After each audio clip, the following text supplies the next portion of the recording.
মাগরিবের আজানের পরপর মেলা থেকে সবাই বাড়িতে এসে পৌঁছালো। নাহিদা সুলতানা নামাজ পড়ে হুমায়রার রুমে এসে দেখল হুমায়রা চুপচাপ জায়নামায় হাঁটুতে মাথা ঠেকিয়ে বসে আছে।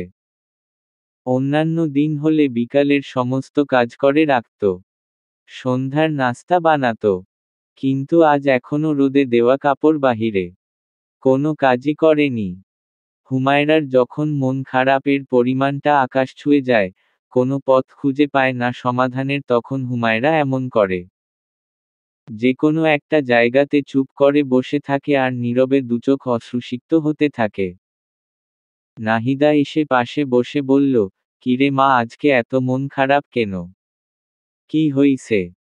হুমায়রা কিছু না বলে নাহিদা সুলতানাকে জড়িয়ে ধরে কেঁদে দিল, এতক্ষণ যেন নাহিদার অপেক্ষাতেই বসেছিল। নাহিদা এবার একটু ভয় পেল। হুমায়রা কখনো এমন শব্দ করে কান্না করে না। ওর কান্না নীরব হয়, কারো সামনে প্রকাশ করে না। আজ ওকে একা রেখে যাওয়াটা কি কোনোভাবে ভুল হলো? কোনো অঘটন ঘটেনি তো? নাহিদা হুমায়রার মাথায় হাত বুলিয়ে বলল, কি হইছে আমাকে বল মা। আমাকে না বললে আমি কিছু করব কিভাবে? কেউ কিছু বলছে? কেউ আসছিল? আর নতুন জামা চেঞ্জ করেছিস কেন? হুমায়রা বিকালের ঘটনা বলে দিল। নাহিদা কিছুক্ষণ চুপ করে থেকে বলল, কিছু হবে না, সেখানে তো তুই আর ইচ্ছা করে তাদের সামনে যাসনি তাই না? হুমায়রা, আমার আরো সতর্ক থাকা উচিত ছিল আম্মু। এমনিতেই আমার পর্দার পও হয় না। নাহিদা, আচ্ছা আর কাঁদতে হবে না। আল্লাহ তাআলা ক্ষমাশীল। উনি ক্ষমা করতে পছন্দ করেন। হুমায়রা কিছু না বলে নাহিদাকে কিছুক্ষণ জড়িয়ে ধরে রাখল। নাহিদা হুমায়রার মাথায় হাত বুলাতে বুলাতে বলল, আরিশকে বিগড়াচ্ছিস কেন? হুমায়রা, আমি কি করেছি? নাহিদা, ওরে 5,000 টাকা সালামি কে দিছে শুনি, যেভাবে খুশি টাকা অপচয় করতেছে। আরিশ, ও ছোট মানুষ। ঈদের দিনই তো। থাক না আম্মু। নাহিদা, এবার ও নিজের জন্য কিছু রাখিসনি তাই না? হুমায়রা, আমার প্রয়োজন নেই এসবের। আমি আগেও বলে দিয়েছিলাম ওনাকে। নাহিদা, তোর আব্বুর থেকেও তো নিলি না আজকে সালামি। হুমায়রা, এমনিতেই ইচ্ছা হয়নি। নাহিদা, সালামি নিতে কার ইচ্ছা হয় না বল তো? তোর মতিগতি আমি না সত্যিই বুঝতে পারি না। আমার উপর রেগে থাকিস না রে মা। আমি কি করতে পারতাম তখন বল? হুমায়রা, আরে না। তোমার শুকরিয়া আদায় করে আমি কোনোদিন শেষ করতে পারবো না আম্মু। নাহিদা, হইছে হইছে থাক। এখন মা একটু ওঠ। তোর শিলা কাকি নাকি চলে যাবে। যা দেখা করে আয়। তোর কথা অনেকবার বলছে। হুমায়রা, কেন? নাহিদা, তোর কাকি তো প্রেগন্যান্ট আলহামদুলিল্লাহ। এই জন্যই মনে হয় চলে যাবে। এখানে তো একটু অসুবিধা হচ্ছেই তাই। হুমায়রার, ওমা তাই সত্যিই। আমি একটু দেখা করে আসি?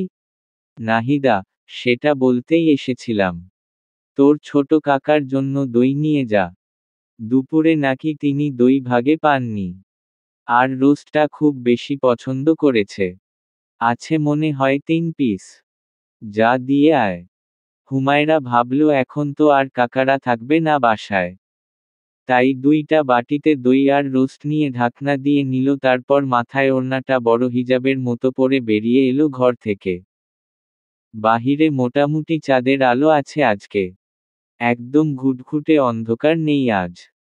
চাঁদের বয়স 10 দিন কি না আজ। আয়ান মেলা থেকে আর বাসায় ফিরেনি। একটা কাজে একটু শহরের দিকে গেছে। ফিরতে রাত 8টা বাজবে। সমুদ্ররা আয়ানকে না জানিয়েই এসেছে। এখানে 2 দিন থেকে তারপর ঢাকা ফিরবে। তারপর আমেরিকাতে পাড়ি জমাবে সমুদ্র। স্বপ্নরা পূর্ণতা পাওয়ার জন্য তাকে হাতছানি দিচ্ছে। সে ডাকেই সাড়া দিতে মাতৃভূমি ত্যাগ করা। যদিও বর্তমান সময়ে এটা ট্রেন্ড হয়ে গেছে, অনেকেই বলে দেশের অর্থ ধ্বংস করে উচ্চ ডিগ্রি নিয়ে তারপর বিদেশ সেটেল হওয়াকে এক প্রকার দেশদ্রোহিতা বলে।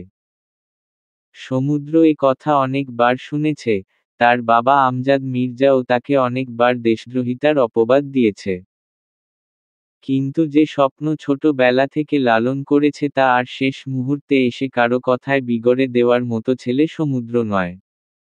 যখন সফলতা পাবে তখন না হয় জবাব দেওয়া যাবে। আর মাতৃভূমি বলতে যে শুধু নিজের জন্মস্থান ঢাকা মিরপুর ১ নং সেক্টরকেই চিনে। যদিও নিজের বিবেকের মানদণ্ডের আদালতে আসামির কাঠগড়ায় সমুদ্র নিজেই দাঁড়িয়ে, তবুও যমজ ভাই সাগরকে বাবা মায়ের শেষ অবলম্বন হিসেবে রেখে সে নিজের স্বপ্ন ছুঁয়ে দেখার জন্য আকাশে উড়ান দিবেই দিবে বলে মন স্থির করেছে অনেক আগে থেকেই। এখন আর কারো কথার তোয়াক্কা সে করবে না। ভেবেছিল ঈদটা গ্রামে কাটাবে তাই চলে এসেছিল বাবার পিতৃনিবাসে। কিন্তু সেখানে এসেও যখন মন টিকল না, বাবা মায়ের বিষণ্ণ মুখ যখন অপরাধের পাল্লা ভারী করছে, নিজের বিবেকের আদালতে শাস্তির পরিমাণ তরতর করে বাড়িয়ে দিচ্ছে তখন বন্ধুদের খবর পাঠিয়ে চলে এলো প্রাণপ্রিয় বন্ধুর কাছে নবনীর গ্রামে। আয়ানও একই অভিযোগ করে সমুদ্রর সাথে দীর্ঘদিন মন খুলে কথা বলেনি। বাবা মাকে না বুঝাতে পারলেও প্রাণপ্রিয় বন্ধুকে তো যাওয়ার আগে বুঝিয়ে যেতে পারবে। এই আশা নিয়ে নবনীর গ্রামে চলে এলো সাগর, সমুদ্র, অভ্র, তিতির আর রূপ ৫ জনই একসাথে এসেছে। আগেও এসেছে এই গ্রামে তাই তেমন কোনো সমস্যাই হয়নি, আর পারুল বেগমকে আগে থেকেই বলে দিয়েছে সমুদ্র। হুমায়রা তখন চলে আসার পর সমুদ্র একটু পিছু নিয়েছিল ঠিকই পরে দেখল এটা আয়ানদের এরিয়া তাই ভাবল পরে দেখা হবেই হবে। তাই আর পিছু না করে হুমায়রা যে জায়গাতে ছিল ওই জায়গাতে পায়ের ছাপের কয়েকটা ছবি তুলে নিল। বাকিদেরও ছবি তুলে দিল। তারপর ধীরে ধীরে বাড়িতে ঢুকলো ঠিকই কিন্তু সব দরজা লক দেখে হতাশ হলো। দেখল আয়ানদের এরিয়াতে শুধু একটা ঘরের দরজা ভেতর থেকে লক করা। আর বাকি ২-৩টা ঘরে বাহির থেকে তালা ঝুলানো। সমুদ্র সাগরের মাথায় ক্যামেরা দিয়ে হালকা বাড়ি মেরে বলল, দেখ ওইটা তোর ভাবির ঘর। সব সময় নজর রাখবি ঠিক আছে। তবে বদনজর দেওয়া চলবে না আমজাদের ভদ্রপোলা। তিতির, ওমা ভাবি মানে? সমুদ্র, ইসস মেয়েটা সত্যিই খুব বেশি সুন্দর রে। আই এম তো ফিদা। রূপ, তা তো তোর অবস্থা দেখেই বুঝা যাচ্ছে। তিতির, ছবিগুলো দেখি। সমুদ্র, না সর। আয়ানকে দেখাবো। যদি মেয়েটা অবিবাহিত হয় বিয়ে ফিক্সড করে বিমানে উঠব। সাগর, মানে? কিসের মাঝে কি? সমুদ্র, তুই চুপ থাক। তোর ব্রেনকে বেশি কষ্ট দিস না। তিতির, আরে সমুদ্র ওর পিছনে পড়িস কেন সারাদিন? সমুদ্র, এই বেটা আমার লেজ ধরে দুনিয়াতে না আসলে আমি ভালোবাসা আরেকটু বেশি পেতাম। সাগর, তোমার লেজটা কোথায় শুনি?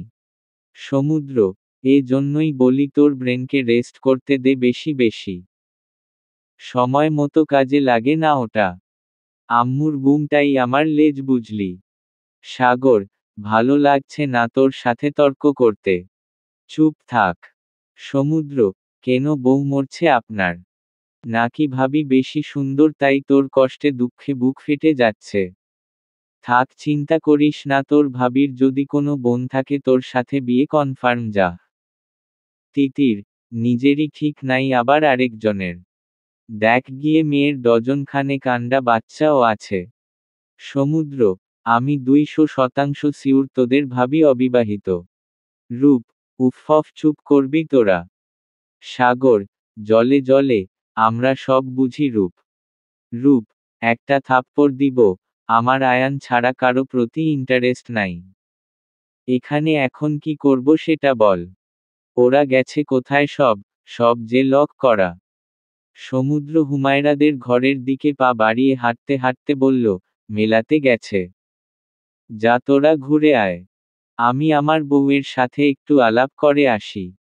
সাগর এসে সমুদ্রের কলার চেপে ধরে বলল, গিটার দিয়ে একটা বাড়ি মেরে সোজা করে দিব। চল এখান থেকে। অভ্র এসে সমুদ্রের পেটে হালকা ঘুষি দিয়ে বলল, শালা আসতে না আসতেই কেলেঙ্কারি করার চিন্তা মাথা থেকে জেরে ফেল। তুই তো চলেই যাবি পরে জেল খাটতে হবে আমাদের। তিতির, তো বন্ধুর জন্য একটু জেল খাটতে পারবি না তোরা? আশ্চর্য, তাহলে তোরা কেমন বন্ধু হলি বলতো? সমুদ্র, তাহলে তুই তো আমার প্রিয় বান্ধবী, জানা আমার বউরে ডেকে নিয়ে আয়। রিং পরিয়ে দেই এখনই। আপাতত বাইকের কি রিংটা দিয়েই কাজ চালিয়ে নিব। রূপ, ওরে একটু গাড়িতে ব্রেক লাগা। এত তাড়া দিচ্ছিস কেন? আয়ানকে আসতে দে তো আগে। সাগর, চুপ থাক। সবগুলো পাগল। কি লজিক ছাড়া কথা বলতেছছ তোরা সবগুলো? মাথা গেছে তোদের? চল এখান থেকে। মেয়েটা মনে হয় একা আছে। এমন ছেছোড়ার মতো করলে তোরে বিয়ে তো দূরের কথা, তোর ছায়াও দেখবে না। চল এখান থেকে। সমুদ্র একবার হুমায়রাদের ঘরের দিকে তাকিয়ে ঠোঁটে হাসি ফুটিয়ে মেলার দিকে পা বাড়ালো। কিছুক্ষণ পরে আরিয়ানের কাছে কল দিয়ে জানতে পারল আয়ান শহরের দিকে গেছে। আসতে রাত হবে, তাই তখন থেকে তারা রাস্তার পাশে টুকটাক ছবি তুলেছে, দুষ্টুমি করেছে। যখন সবাই মেলা থেকে ফিরল তখন থেকে আয়ানদের ঘরে সামনের রুমে বসেছিল। হুমায়রা দরজায় নক করতেই সমুদ্র ভাবল আয়ান এসেছে। তাই সোফা থেকে উঠে গিয়ে দরজা খুলতে খুলতে বলল, শালা কোনো পাত্তা নেই তাই না? তোমার তেজ বেড়েছে। তোমার ভেজে আমি এসিড ঢেলে দিব, বুঝো নাই? বলেই দরজা খুলে হুমায়রাকে দেখতে পেয়ে মুখে তালা পড়ে গেল। থতমত খেয়ে বলল, ইন্নালিল্লাহ আস্তাগফিরুল্লাহ, আসসালামু আলাইকুম। না মানে সরি, আমি বুঝতে পারি না যে আপনি। আমি ভেবেছিলাম ওই শালা এসেছে। আরে না সরি, মানে আয়ান এসেছে ভেবেছিলাম। হুমায়রার যেন পা স্তব্ধ হয়ে গেল, মুখ দিয়ে একটা কথাও বের হলো না। তার যে এখানে কি করা উচিত সেটাও মাথায় আসলো না। হুমায়রার এই একটা সমস্যা। হুট করে প্রতিকূল পরিস্থিতিতে কি করতে হবে তা মাথায় আসে না। বাটিগুলো সমুদ্রর দিকে বাড়িয়ে ধরতেই সমুদ্র বাটিগুলো হাতে নিল। হুমায়রাও আর এক মুহূর্ত দাঁড়িয়ে না থেকে দ্রুত স্থান ত্যাগ করল। সমুদ্র, আরে মিস, কিছু তো বলুন। আমি সত্যিই সরি। অভ্র, কি রে, দরজা খুলতে গিয়ে কি তুই মরে গেলি নাকি? আমি কি আসবো গোসলের খাট নিয়ে? সমুদ্র রুমে এসে বলল, আরে শালা চুপ কর। ওই মেয়েটা এসেছিল। আমি আয়ান ভেবে তো মাশাআল্লাহ মুখ দিয়ে কি আবোল তালো বলে দিছি। সাগর, তোমার সংসার হওয়ার আগেই তালাক হয়ে গেছে। Congratulations bro. তিতির উৎসুক হয়ে বলল, তারপর? সমুদ্র, আরে তারপর আর কি, মেয়েটা আমার হাতে বাটি ধরিয়ে চলে গেল। সাগর, যাহ বাবা, এতদিন শুনতাম হাতে হারিকেন ধরিয়ে চলে যায়, এখন তো দেখছি বাটি ধরিয়ে চলে গেছে। সমুদ্র, আরে না রে ভাই, মেয়েটা অদ্ভুত সুন্দর রে। কালো একটা সুতির থ্রিপিস পরা ছিল, যার মধ্যে লাল ফুল ছিল। ওড়নাটা হিজাবের মতো পরা। বিশ্বাস করবি না, মুখটা কি সুন্দর লাগতেছিল। আমার সামনে মনে হয় 30 সেকেন্ড ছিল, ভয়ে সাদা মুখটা গোলাপি বর্ণ ধারণ করেছিল। ইস, আমি মেয়ে দেখেছি জীবনে, কিন্তু ওর মতো দেখিনি আগে। বুকের বা পাশে হাত দিয়ে বলল, ওর সৌন্দর্য এখানে এসে তীরের মতো বিঁধেছে রে। রূপ, তো কিছু বলে নি তোকে? নাম জিজ্ঞেস করতি? সমুদ্র, আরে কি জিজ্ঞেস করব? ও তো হাতে বাটি ধরিয়ে দিয়েই চলে গেল। তখন পারুল আসলো চা নিয়ে। রূপ গিয়ে চায়ের ট্রেটা হাতে নিয়ে বলল, আরে আন্টি এত কষ্ট করতে গেলেন কেন? পারুল, কষ্ট আর কই? তোদের তো তেমন কিছুই খাওয়াতে পারলাম না। সাগর বলল, ওমা, তাহলে পিঠা পায়েস খাওয়ালো কে? আমার শাশুড়ি আসছিল নাকি জামাই আদর করতে? পারুল সমুদ্রের কাছে এসে কান টেনে বলল, কিরে তার ছিঁড়া, এমন আহাম্মকের মতো দাঁড়িয়ে আছিস কেন? আর তোর হাতে বাটি ধরিয়ে গেল কে? ভিক্ষা করার মতলব আছে নাকি? অভ্র, মনে হয় এমনটাই আন্টি। বিদেশ গিয়ে খাওয়ার টাকা তো জোগাড় করতে হবে। সমুদ্র তখনও বাহিরে তাকিয়ে ছিল। হুমায়রা ততক্ষণে মিলিয়ে গেছে। আর দেখা যাচ্ছে না। পারুল বলল, আরে হতচ্ছাড়া, বলবি তোকে বাটি দিয়ে গেছে? সমুদ্র, হু, অস্পষ্ট স্বরে বলল, নিভৃতা দিয়েছে। পারুল, কে? সমুদ্র, না মানে, কি জানি চিনি না আমি। একটা মেয়ে এসে দিয়ে গেল। পারুল, দেখি কি আছে। সমুদ্র বাটি দুটো পারুলের হাতে দিতেই পারুল দই দেখে বলল, মেয়েটা কি একটু বিদেশিনীর মতো ছিল। সমুদ্র, হুম। পারুল, ও এটা হুমায়রা। ইশতিয়াকের মেয়ে। আয়ান কল দিয়েছে। তোরা যা বাহির থেকে ঘুরে আয়। কিছুক্ষণের মধ্যেই আয়ান এসে পড়বে ইনশাআল্লাহ। বেশি হলে 10 মিনিট লাগবে। সমুদ্র বিড়বিড় করে বলল, হুমায়রা। না না, ওর জন্য নিভৃতা ঠিক আছে। এমন শান্ত ও লাজুক প্রকৃতির মেয়ের জন্য নিভৃতা নামটা পারফেক্ট। হুমায়রার সারা শরীর যেন কাঁপছে। একে একে 2 বার একই পুরুষের সামনে পড়ে গিয়ে কেমন নিজের কাছেই অস্বস্তি লাগছে। ঘরের সামনে বানানো সিঁড়িতে বসে আকাশের দিকে তাকিয়ে মনে মনে বলল, কি পর্দা করি আমি। এটা পর্দার নমুনা। ছি, I feel ashamed of myself. উফফো, আমি এত এত এত বেশি মাথামোটা কেন। নর্মাল জিনিসগুলো কেন মাথায় আসে না আমার। ছি, বারবার কেন এমনটা হবে। ও রব্বুল আলামিন, আম্মু আব্বু তো বিয়ে ঠিক করেছে। তারা যদি আমার জন্য হোম হয় তাহলে বিয়ের যাতে আর কোনো বাধা না থাকে ইয়া রব। আমি একবার শ্বশুর বাড়ি গেলে আর এমুখো হব না। সেখানে অন্তত নিজের পয়েন্ট অফ ভিউ রাখতে পারবো সবার সামনে। পর্দার জন্য লড়াই করতে পারবো। কিন্তু এখানে তো আমি সেটা পারছি না। আমার মুখ দিয়ে কোনো কথা বের হয় না। এই মানুষগুলো বুঝতে চায় না। ভেতর থেকে যেন আরেকটা আওয়াজ আসলো, এখানে তারা তোর নিজের লোক, এখানেই পর্দার জন্য লড়াই করতে পারলি না তাহলে তারা তো পর হবে হুমায়রা। ভাবলি কিভাবে ওইখানে সহজ হবে। নিজের ঈমানকে আরো শক্ত কর আগে। নীলা এসে হুমায়রাকে বলল, কি গো অন্ধকারে বসে আছো কেন? মন খারাপ? হুমায়রা, না ভাবি কিছু না। তুমি আজকে সারাদিন কোথায় ছিলা? নীলা, তোর ভাইয়া চলে আসছিল কাল রাতে কাউকে না জানিয়ে। শুনিসনি তুই? হুমায়রা, ওমা তাই নাকি? তাহলে তো তোমার ঈদ এবার জমজমাট কেটেছে গো। নীলা, হুম, এটা সত্যিই। আমি এত খুশি হয়েছি বলার বাহিরে। কিন্তু কথা হচ্ছে কাল চলে যাব ইন্ডিয়া। তোমার ভাই বাজারে গেছে তাই তোমার সাথে দেখা করতে চল এলাম। হুমায়রা, ইনশাআল্লাহ। ফি আমানিল্লাহ। তবে সালামি যতটুকু পেয়েছ ভাগ দিয়ে যেও। নীলা, সালামির ভাগ আমি কেন দিব হুম? আমার জামাই দিছে। সামনের বছর তোমাকেও তোমার জামাই দিবে। তখন আমাকে ভাগ দিলে আমিও না হয় দিব। আফসোস লাগতেছে তোমার বিয়েতে থাকতে পারবো মা। হুমায়রা, ইনশাআল্লাহ। আল্লাহ তাআলা পরিকল্পনাকারী। এ ব্যাপারে আমি কি বলতে পারি বলো? নীলা, কিছু বলা লাগবে না। তারপর একটা শপিং ব্যাগ হুমায়রার হাতে দিয়ে বলল, বিয়ের অগ্রিম হাদিয়া এটা। আমি ভাবি হিসেবে দিলাম। ফিরিয়ে দিও না। হুমায়রা, ইন্নালিল্লাহ ভাবি। কোথায় এখনো কি আর তুমি কি বলতেছ? নীলা, কালকে ওরা আসলে এই শাড়িটা পরবে ইনশাআল্লাহ। সাথে ম্যাচিং জুয়েলারি আছে।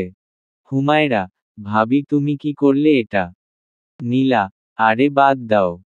এটা ব্যাপার না। তুমি সালামি চেয়েছিলে না। সালামির ভাগ তো দিব না তাই এটা দিলাম। তুমিও আমাকে হাদিয়া দিও তাহলেই তো ঠিক হয়ে যাবে। হুমায়রা, বসো এখানে আসছি আমি। নীলা, আরে না, কোথাও যাওয়া লাগবে না। তোমার ভাই চলে আসবে বোন। দোয়া করবা আমার জন্য ইনশাআল্লাহ। হুমায়রা, ইনশাআল্লাহ।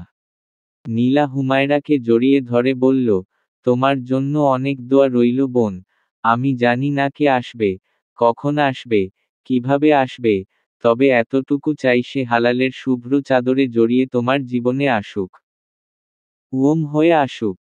ওম মানুষটাই আসুক। হুমায়রা, আল্লাহুম্মা আমিন। কিন্তু ভয় হয় জানেন, আমার নিজের তাকওয়া ঠিক নেই। কিভাবে প্রত্যাশা করি তাকওয়ার অধিকারী কাউকে পাব? নীলা, আল্লাহ তাআলা পরিকল্পনাকারী। যেখানে সেখানে নিজেকে ভুল মনে হয় শুধরে নাও। আর দোয়া করা থেকে সরে যেও না ইনশাআল্লাহ। হুমায়রা, ইনশাআল্লাহ। দোয়া করবেন আমার জন্য। নীলা, ইনশাআল্লাহ তুমিও মোনাজাতে জায়গা দিও। যাই বোন। ফি আমানিল্লাহ। হুমায়রা, ফি আমানিল্লাহ। আসসালামু আলাইকুম। আরিয়ান আদিব এসে সমুদ্রকে বাহিরে দাঁড়িয়ে থাকতে দেখে টেনে ভিতরে এনে দুই ভাইয়ের মাঝখানে বসালো। তারপর আরিয়ান বলল, কতদিন পর বিচ্ছু বাহিনীর সাথে দেখা হলো। তিতির, আসলেই অনেকদিন পর আমরা একসাথে হলাম। ভাইয়া তুমি এখনো কি একই রকম গম্ভীর নাকি একটু হাসতে শিখেছ? আদিব, গম্ভীর? সেটা আবার কি শব্দ? আমি তো রোজ আয়নায় নিজেকে দেখে হেসে ফেলি। সমুদ্র, আয়নায় নিজেকে দেখে হাসো? আয়নাটা নিশ্চয়ই ভাঙা আয়না। সাগর, আরে, আয়নাটা ঠিক আছে। আরিয়ান ভাইয়া নিজেই রিফ্লেকশন এরর। রূপ, ওহ মাই গড, তোরা তো ভাইয়াকে একাধারে প্যাচে ফেলতেছিস। উনি তোদের বড় হয় ভুলে গেলি। সমুদ্র, রাখো তোর ডং। এই সম্মানীয় বড় ভাই আমাকে সিগারেট খাওয়ার মতো মহৎ কাজটি শিখিয়েছিল। তাহলে আমরা একটু প্যাচে ফেললে কি হইছে? শুনলাম 2 দিন পর আব্বা হবেন নাকি? তো মিষ্টি কই ভাই? আর তার থেকে বড় কথা একা একা বিয়ের স্বাদ উপভোগ করতেছেন, আমাদের দিকেও একটু তাকান। আদিব সমুদ্রের পেটে হালকা ঘুষি দিয়ে বলল, আমি ভাবছিলাম একটু ম্যাচিউরড হবি তোরা সবাই, আর তোর মুখে কি কোনোদিন লাগাম আসবে না? তিতির, ম্যাচিউরড? রূপ হয়েছে ম্যাচিউরড। রূপ তো এখন মোটিভেশনাল কোট দেয় ফেসবুকে। যে হাঁটে, সে ঠিক পৌঁছে যায়, এর মানে কি বল তো রূপ? রূপ, মানে হচ্ছে, এই তুই আগে হাঁটতে শিখ, এখনো এক রাস্তায় 3 বার উষ্টা খাস। সাগর, দেখ দেখ, একেই বলে, শান্ত বউও মাঝে মাঝে চিমটি কেটে নেয়। আদিব তিতিরকে উদ্দেশ্য করে বলল, আর তুই এখনো কি, হোমওয়ার্ক হারিয়ে ফেলছি, বলিস, নাকি অফিসে গিয়ে, ইমেলটা হারিয়ে গেছে, বলিস? তিতির, ইমেল না, আমি এখন, নেটওয়ার্ক ইস্যু, বলি। আরও প্রফেশনাল শোনায়। আরিয়ান, আচ্ছা, রূপ এখনো কি ম্যাগি বানাতে গিয়ে চা হয়ে যায়? রূপ, সেটা একবারই হয়েছিল ভাইয়া, আর আপনি আজও মনে রেখেছেন। সাগর, কারণ ওটাই তো একমাত্র রান্না তুই নিজে করেছিলি। আর যা টেস্ট হয়েছে বাপরে বাপ। বাপের জন্মে কেউ ভুলবে না এই স্বাদ। সবাই একসাথে হেসে উঠল। তখন আয়ান এসে দরজা খোলা দেখে বাহির থেকেই আম্মু বলে ডাক দিল। রূপ সবাইকে চুপ থাকতে বলে মাথায় ওড়নাটা টেনে নিয়ে দরজার কাছে গিয়ে একটু ডং করে বলল, আপনার এখন আসার সময় হলো। আমি সেই কখন থেকে আপনার অপেক্ষায় প্রহর গুনছি। আয়ান জুতার ফিতা খুলতে খুলতে বলল, গাড়ি পাইনি আসার সময়, তাই দেরি হয়ে গেছে।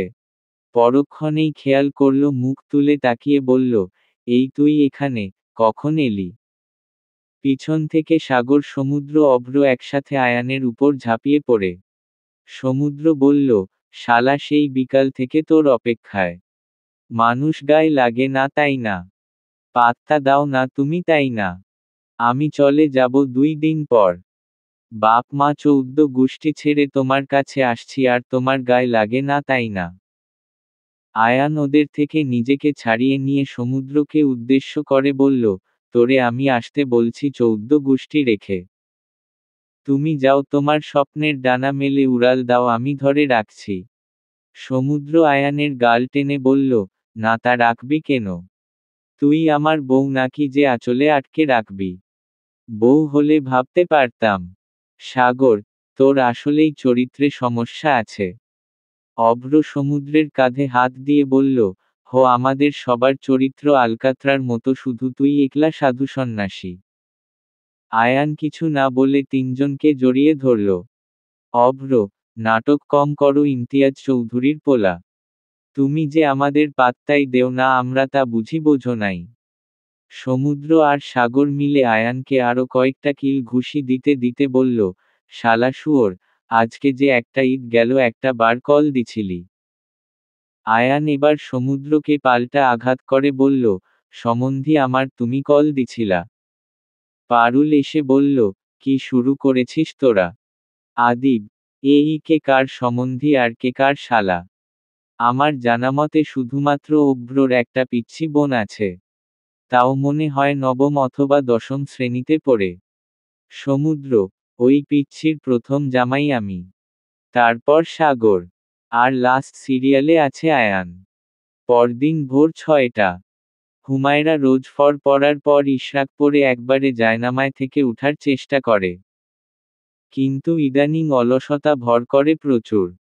হয়তো ভাঙ্গার বাহানা নয়তো ঘুমের বাহানা দিয়ে নফস ধোঁকা দিয়ে বসে। আজকেও এমন ধোঁকা দিয়েছিল বেশ কয়েকবার, কিন্তু জোর করে নফসকে হারিয়ে ইশরাক পরে জায়নামায় গুছিয়ে দেখল বাহিরে বৃষ্টি হচ্ছে।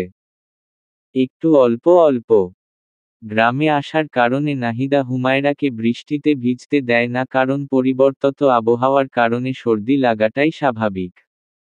নাহিদা এসময় নামাজ পড়ে ঘুমাতে চলে যায়। এই সুযোগে হুমায়রা ঘরের পিছনে চলে গেল ভিজতে। পবিত্র এই পানিটাকে একটু ছুঁয়ে দেখার নেশা কার না হয়। ভিজতে ভিজতে দোয়া করতে, রব্বুল আলামিন এর সাথে কথা বলতে এই সুযোগকে হাতছাড়া করতে চায়। অন্যদিকে আয়ান নামাজ পড়ে ল্যাপটপ নিয়ে বসেছে। প্রেজেন্টেশন আছে ঈদের পর। সমুদ্র চেয়েও আয়ানের ল্যাপটপের আলোর কারণে আর ঘুমাতে পারল না।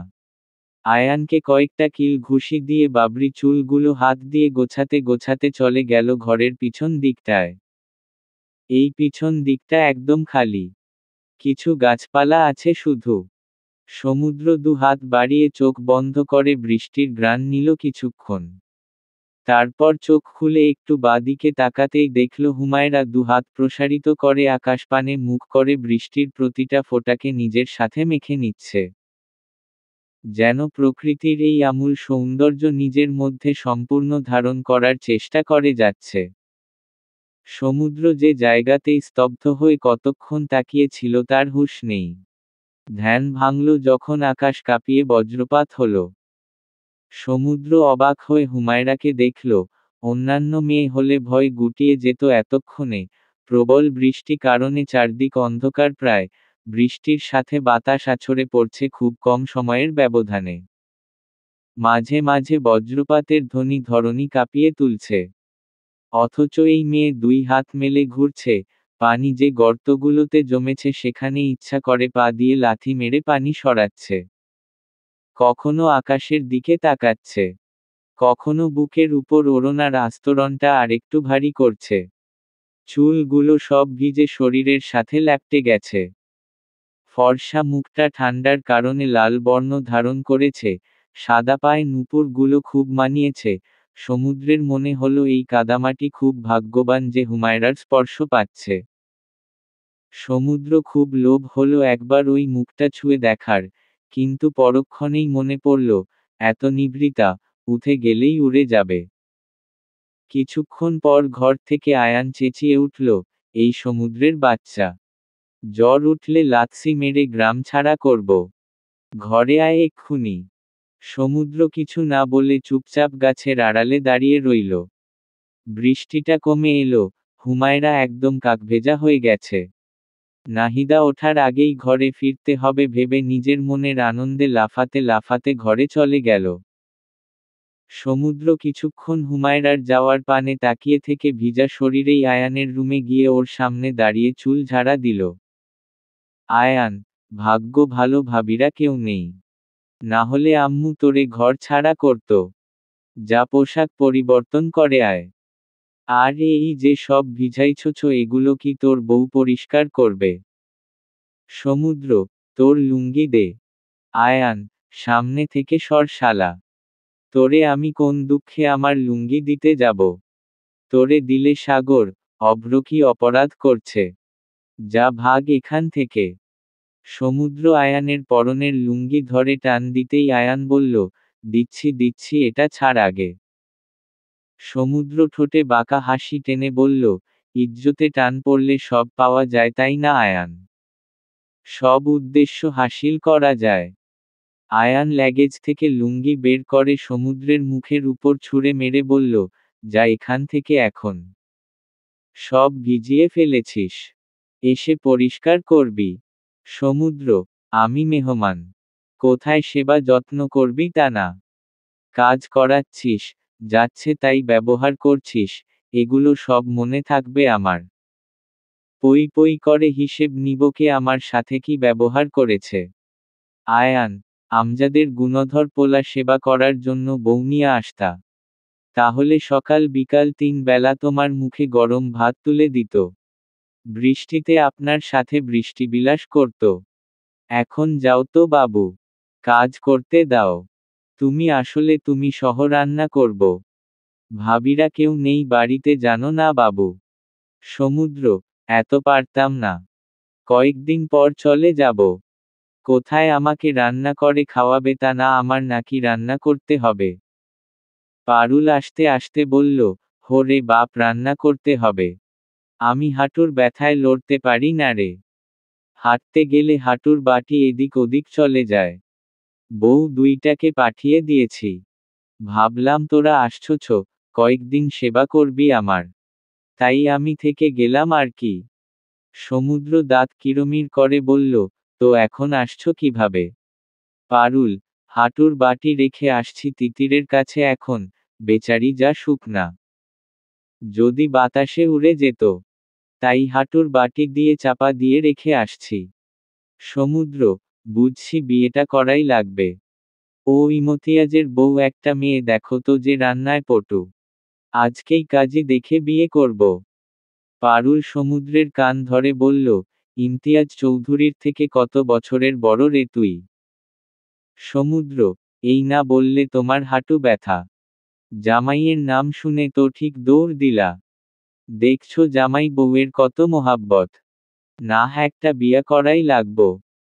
এই যে কথায় কথায় আমার কান ধরো, আমার বউটা থাকলে তো ঠিক আমারে বাঁচানোর জন্য তোমার সাথে ঝগড়া করত। অভ্র আড়মোড় ভাঙতে ভাঙতে বলল, তো আন্টি আজ হাঁটুর বাটি রেখে আসার মতো এই রাজকার্য করলেন কেন শুনি। পারুল, ওই যে এই হতচ্ছাড়ার জন্য বউ খুঁজতে। ইন্নালিল্লাহ। এই হতচ্ছাড়া যা এখান থেকে ঘরটা বিজিয়ে কি করছছ। অভ্র সমুদ্রের দিকে তাকিয়ে বলল, কিরে সম্বন্ধী সকাল সকাল কার দৌড়ানি খেয়ে পুকুরে ঝাঁপ দিলি। কার ঘরে চুরি করতে ঢুকছছ। এই ওই ঘরে যাসনি তো আবার। সমুদ্র লুঙ্গিটা অভ্রর মুখের উপর ছুঁড়ে মেরে বলল, তোর স্বপ্নে তোর বউরে নিয়ে পালাচ্ছিলাম, তুই দৌড়ানি দিছছ আর পুকুরে পড়ে গেছি। অভ্র, শালা লুচ্চা কোথাকার। তো আমার বউ এখন কই রে। সমুদ্র ওয়াশরুমের দিকে যেতে যেতে বলল, তোর বউ সাঁতার জানে না তাই ডুবে মরে গেছে। অভ্র, তুই বাঁচালি না কেন। সমুদ্র ওয়াশরুমের দরজা লক করতে করতে বলল, মানুষের বউ বাঁচানোর এত এত শখ নাই। আয়ান, শালা বজ্জাত কতবার ওয়াশরুমে ঢুকে কথা বলে। সমুদ্র, মামা আমি কিছু খুলিনি। ফেরেশতারা থাকুক সাথে। ও ইমতিয়াজের পোলা তুই না ভদ্র পোলা। আমার লুঙ্গিটা দিয়ে যা। দেখ অভ্রর গন্ধযুক্ত মুখের উপর পড়ে আছে তোর নতুন লুঙ্গিটা। হুমায়রা কাপড় কাচ্ছে পুকুর ঘাটে। মনটা খুব বেশিই খারাপ হলো সকাল সকাল। বৃষ্টিতে আনন্দ করে ভিজতে গিয়ে শখের নূপুরটা হারিয়ে ফেলেছে। টিউশনের টাকা জমিয়ে নিজের মন মতো করে নূপুর জোড়া বানিয়েছিল। এখন আরেকটা বানাতে পারবে ঠিক কিন্তু সেই আগেকার মতো অনুভূতি তো আর হবে না। এই মন খারাপ ভালো করার জন্য হুমায়ুন আহমেদের অপেক্ষা উপন্যাসে কচ্ছপ উল্টে দিয়ে তাকিয়ে থাকার থিওরি কাজে লাগবে কিনা সেটা নিয়ে কিছুক্ষণ ভাবল বসে বসে।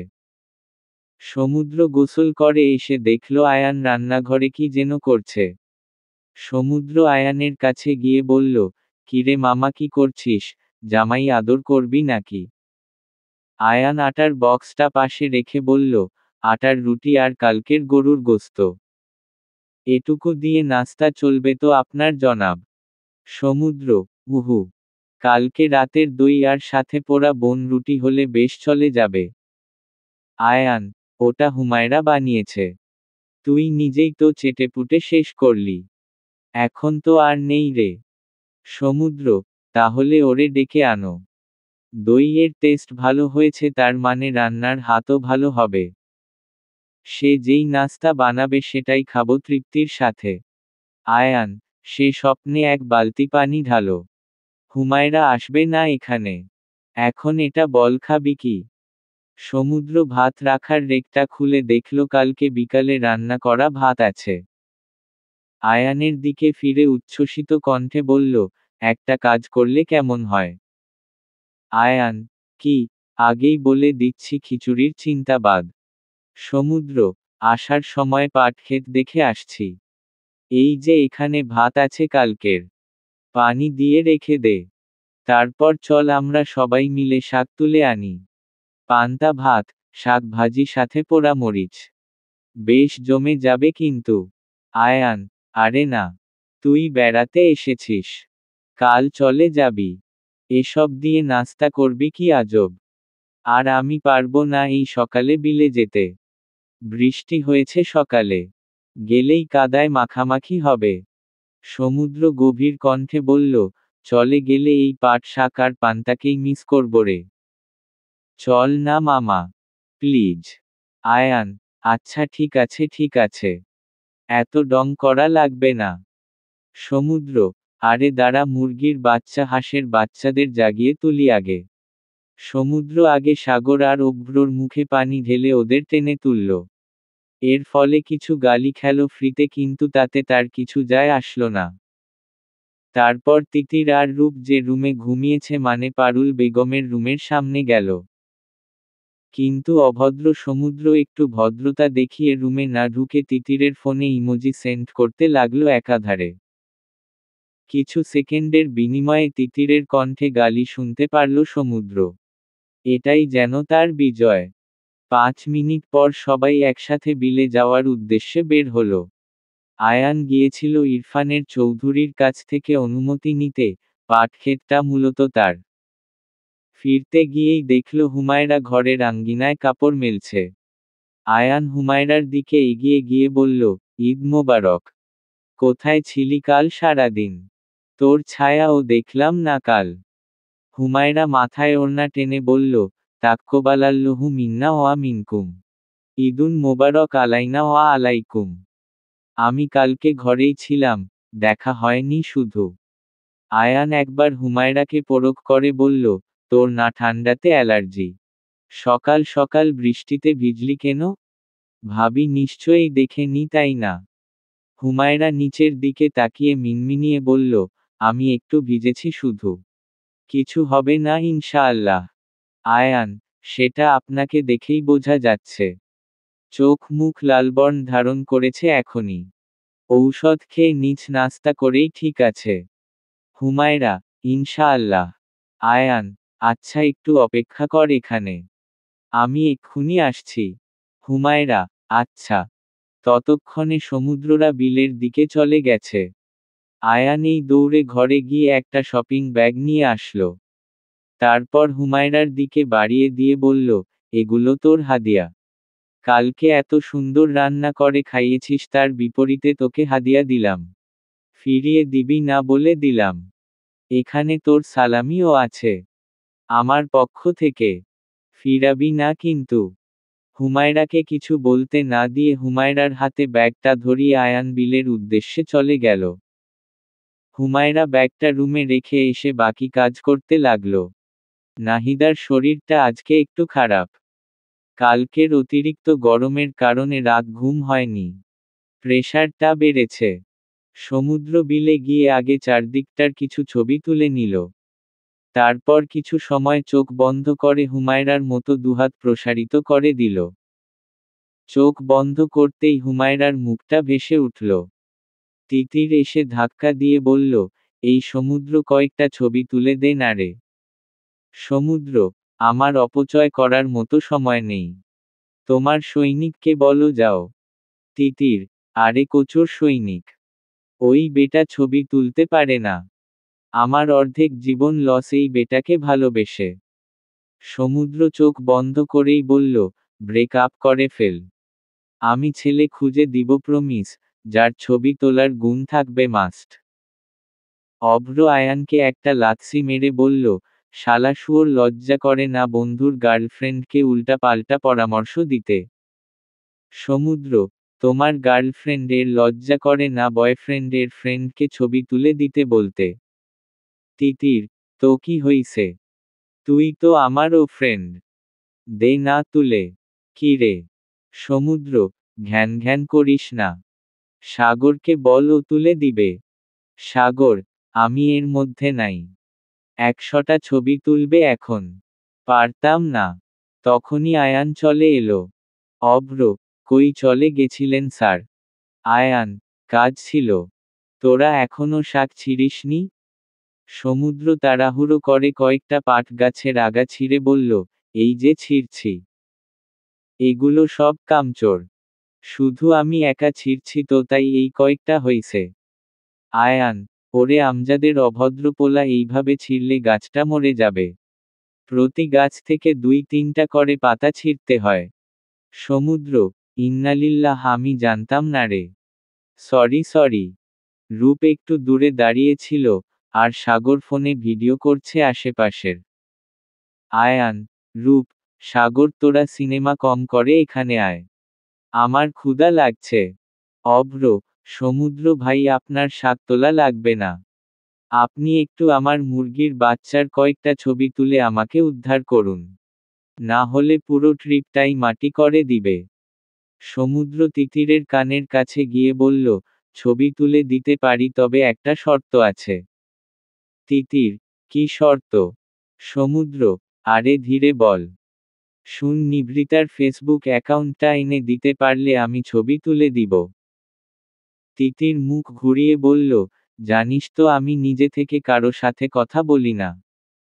আমার এটা অপছন্দ। সমুদ্র, প্লিজ আমার জন্য। কালকে তো চলেই যাব। আর তো তার দেখা পাবো না। আইডিটা থাকলে টুকটাক ইনফরমেশন পাবো। আমি গিয়ে আগে জবটা একটু পার্মানেন্ট করে নেই, তারপর আয়ানকে সব বলে দিব। বেশি না, 1-2 মাস লাগবে আমার।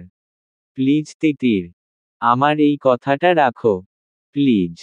আমি সত্যিই ওর ব্যাপারে সিরিয়াস। সমুদ্র এইভাবে বিষণ্ণ মনে কিছু বললে কেউই সেটা ফেরাতে পারে না। এই ক্ষমতা সমুদ্রের আছে। শাক তোলা শেষ করে সবাই গান গাইতে গাইতে ফিরল। সাগরের গানের কণ্ঠ বেশ ভালো। একটা বাংলা গান গাওয়ার ইচ্ছা ছিল তার। তিতির অভ্রের বাহু ধরে হেলে ধুলে হাঁটছে। অভ্র গলা ছেড়ে গান ধরল। শালুক ফুলের লাজ নাই, রাইতে শালুক ফুটে। দাড়ি, যার সনে যার ভালোবাসা, সেই তো মজা লুটে। দাড়ি, বকুল ফুল, সোনা দিয়া হাত কেনে বান্ধাইলি। তিতির সাথে তাল মিলিয়ে বলল, আমার জামাই ধান বায় হরিণডাঙ্গার মাঠে। দাড়ি, সোনা দেহে ঘাম ঝরে, দেইখা পরাণ ফাটে। দাড়ি। সমুদ্র দুজনের মাথায় গাঁটটা মেরে বলল, মামা, আমরা সিঙ্গেলরা চারপাশে আছি। অভিশাপে ধ্বংস হয়ে যাবি। অভ্র তিতিরের কপালে ঠোঁট ছুঁয়ে দিল। তিতির ও অভ্রের গালে ঠোঁট ছুঁয়ে সমুদ্রের দিকে উচ্চস্বরে বলতে লাগল, Cause mama, I am in love with a criminal. And this type of love isn't rational, it's physical. অভ্র তিতিরকে ছাড়িয়ে বলল, আমি মোটেও ক্রিমিনাল নই। আমি একজন আর্মি অফিসার। তিতির, আমার কাছে ক্রিমিনাল আর আর্মির মধ্যে কোনো তফাৎ নেই। কারোই মন নেই। চলেই তো যাবি 2 দিন পর। আবার দেখা পাবো কিনা তারও ঠিকানা নেই। সমুদ্র, আজ আমার জন্য কেউ এভাবে বলল না। তারপর গভীর কণ্ঠে গান ধরল, পাগল হয়ে আছি তোরই কারণ। সাথে করে এনেছি, নে এই মন। তোর হাসির ছল, তোর চুলের দল, আমাকে কেড়ে নিয়ে। তোর চোখের ঝিল, জানি পেরোনো মুশকিল, মানি। তাও পারি না যে এগিয়ে গেছে আমারই দুটো পা। তোকে একার দেখার লুকিয়ে কি মজা, সে তো আমি ছাড়া কেউ জানে না। তোকে চাওয়ারা পাওয়ারা নয় রে সোজা, সে তো আমি ছাড়া কেউ জানে না। রূপের মেজাজ ভালো না বোঝা যাচ্ছে। কেউ কিছু বললেই ছেদ করে উঠছে। রূপের একটা বদ স্বভাব আছে। যে বই পড়বে তার কোনো না কোনো চরিত্রের সাথে মিল রেখে কয়েকদিন ওই চরিত্রের মতোই আচরণ করবে সবার সাথে। আয়ান এগিয়ে এসে রূপকে বলল, আজকাল কোন বইটা পড়ছিস তুই? রূপ, হুমায়ুন আহমেদের অপেক্ষা। আয়ান, নবনী অথবা সুপ্রভার মতো কোমল হতে পারতি।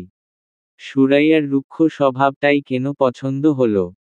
রূপ, কারণ নবনী সুপ্রভারা দিনশেষে ভালো থাকে কোনো না কোনোভাবে। কিন্তু সুরাইয়াদের অপেক্ষাটা ভয়ঙ্কর হয়। চারপাশের সব অসহ্য লাগে। তারপর একটা দীর্ঘশ্বাস নিয়ে বলল, সত্যি করে বলতো আয়ান, আমি কি কোনোদিন তোর ঘোড়নি হতে পারবো না?